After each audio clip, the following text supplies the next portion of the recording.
দেখতে পাচ্ছি যে এই সরকার ইন্টারিম গভর্নমেন্ট বেশ অনেকগুলো সংস্কার কমিটি করেছেন। শুনতে পাচ্ছি যে কিছুদিনের মধ্যেই তারা একটা শিক্ষা সংস্কার কমিশন গঠন করবে।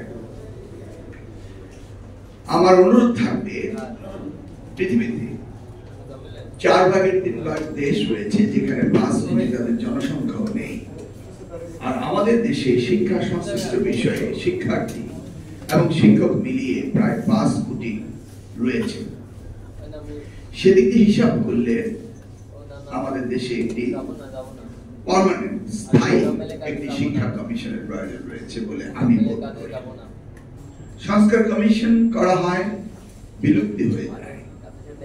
যেমনি ভাবে কিছু কিছু সংস্কার কমিশনকে বলা হয়েছে, যেমন নির্বাচন সংস্কার কমিশনকে বলা হয়েছে 31 ডিসেম্বরের ভিতরেই।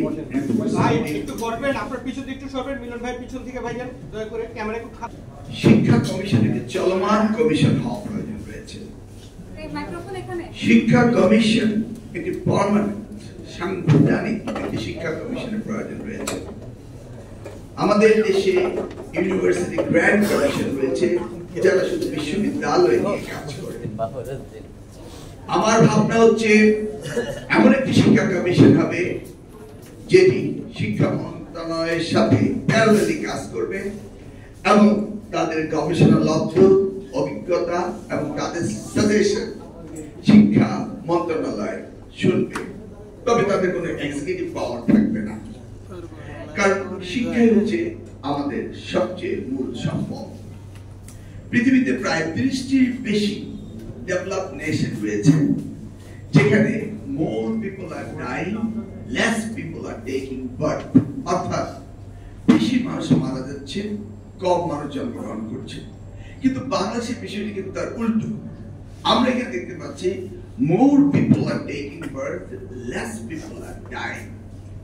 এই ক্ষেত্রে আমাদের জনসংখ্যা বৃদ্ধি পাচ্ছে, এটি কিন্তু আমাদের খুব সৌভাগ্যের ব্যাপার। সেজন্যই বিশ্বাস করি যে বিশ্বের মানচিত্রে উন্নত বিশ্বে বাংলাদেশে একটি অবস্থান নিশ্চিত হবে যদি আমরা এই জনসংখ্যাকে মানব সম্পদে রূপান্তরিত করতে পারি। সেই জন্য আমাদের দেশের শিক্ষা ব্যবস্থার মধ্যে কারিগরি শিক্ষাকে সবচেয়ে বেশি গুরুত্ব দিতে হবে। আজকের দিনে আলোচনা হচ্ছে উচ্চ শিক্ষা অনার্স লেভেলে সার্টেন টাইমের জন্য একটি কারিগরি শিক্ষা থাকতে হবে। কারিগরি বলতে আমরা মেকানিক্যাল ইঞ্জিনিয়ারিং বলছি না বা সিভিল কনস্ট্রাকশন বলছি।